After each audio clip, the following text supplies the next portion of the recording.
तरुणांचे गोरगरिबांचे दमदार आमदार म्हणजेच महेंद्र शेठ दळवी. अलिबाग मुरुड विधानसभा मतदारसंघाचे आमदार. आमदार म्हणजेच महेंद्र शेठ दळवी. तरुणांच्या तोंडी व गोरगरिबांच्या हाकेला धावणारे एकच नाव येणारे म्हणजे दमदार आमदार महेंद्र शेठ दळवी.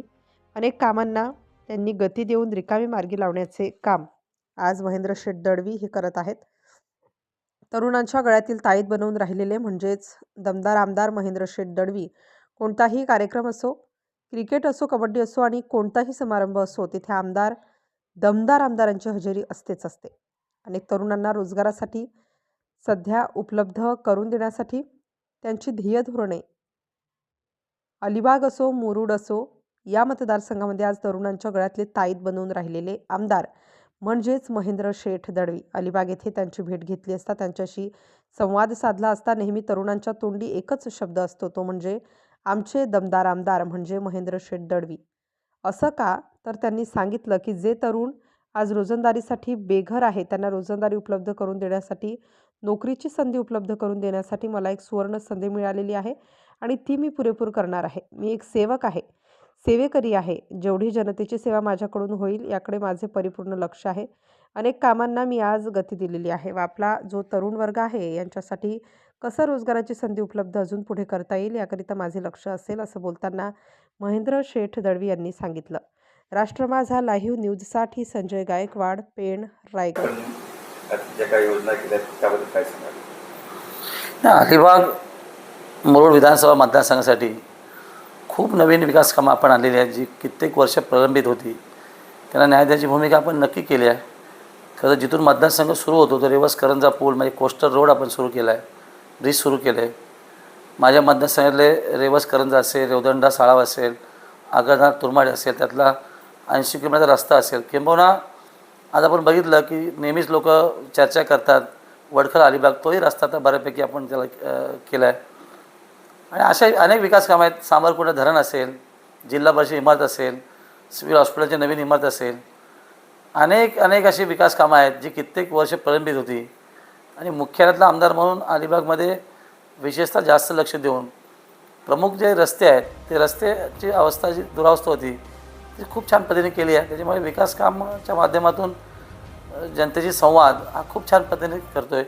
मला कुठे असं वाटत नाही विकास थांबला आहे. सरकारच्या माध्यमातून, केंद्र सरकारच्या माध्यमातून अनेक विकास कामं मी खरं मतदारसंघातल्या प्रत्येक गावोगावी आणण्याचा प्रयत्न केला आहे. त्यामुळे येणाऱ्या जिल्हा परिषद त्याचं नक्की आम्हाला चांगलं मताधिक्य मिळेल. तरुणांचा ओघ आपल्याकडे खूप वाढत आहे, आपल्यावर खूप प्रेम आहे, काय सांगाल त्याबद्दल? अजूनही मी तरुण असं मला वाटतं. त्याच्यामुळे तरुणांना रोजगार निर्मिती, त्यांच्या हाताला काम मिळालं पाहिजे, कोणी रोजगार वंचित नाही राहायला पाहिजे, ही आपली भूमिका आहे. कारण मी पण एका आरशेफसारख्या कंपनीमध्ये ॲज अ एम्प्लॉय म्हणून काम करत असताना ते सोडून मी सोशल ॲक्टिव्हिटीमधून राजकारणामध्ये आलो आणि सक्सेस झालो. मलाही असं वाटतं की सर्वसामान्य माझ्या तरुणाच्या हाताला काम मिळालं पाहिजे, युवा असेल, युवती असेल, आणि ते उद्योग आले पाहिजेत. विशेषतः JSWचं एक्सपान्शन आहे, आरशेफचं आहे, गेलचं आहे, रिलायन्स आहे, हे चारही एक्सपान्शन होतात. त्यामुळे रोजगार निर्मिती साधन तर नक्की होईल. आणि म्हणून येणाऱ्या काळामध्ये पूर्ण MIDC झोनिंग माझ्या खारीपाट विभागामध्ये आणून त्यामध्ये छोटे मोठे उद्योग आणले पाहिजेत. MIDC हब बनवण्याचं माझं स्वप्न आहे की जे कित्येक वर्ष आपण तसंच उराशी बाळगलेलं आहे आणि ते पूर्ण होताना दिसते.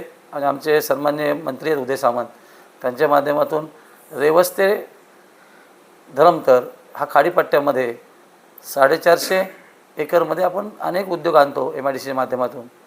ते आलं तर खऱ्या अर्थाने ते रोजगार निर्मितीचे खूप चांगलं साधन निर्माण होईल.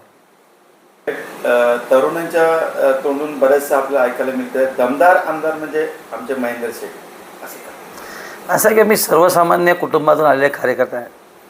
त्यामुळे लोकांची सेवा करणं माझं प्रामाणिकपण काम आहे. आणि विशेषतः तरुणाला असं वाटतं, आशावादी आहेत, की अनेक माजी आमदार असतील, नेते असतील, अनेक पक्षाचे वरिष्ठ नेते मंडळी असतील, त्यांनी कार्यकर्त्यांना म्हणजे फसवले तरुणाईला आणि माझ्यावरती बाळा विश्वास ठेवला आहे. आणि मग गेल्या मागच्या 5 वर्षामध्ये काम करत असताना आणि आता दुसऱ्यांदा आमदार होत असताना जे काही तरुणाला घेऊन मी काम करतो त्या आधारे तरुणाला असं वाटलं की आमचा आमदार नक्की दमदार आहे, आमची सेवा करेल. आणि आमदार जरी असलो तरी मी सेवाकरी आहे. त्यामुळे जनतेची सेवा करत असताना ही दिलेली उपदी आहे त्याचं नक्की स्वागत मी करतो. आणि मलाही वाटतं या शब्दाने मी आणखी त्या लोकांची सेवा करू शकेन. आणि म्हणून दमदार हा शब्द मला नक्की भावतो. जसं इतर बोलतात तेही मला आवडतं. च्या घडामोडी जाणून घेण्यासाठी राष्ट्र माझा लाईव्ह न्यूज चॅनलला सबस्क्राईब व लाईक करा.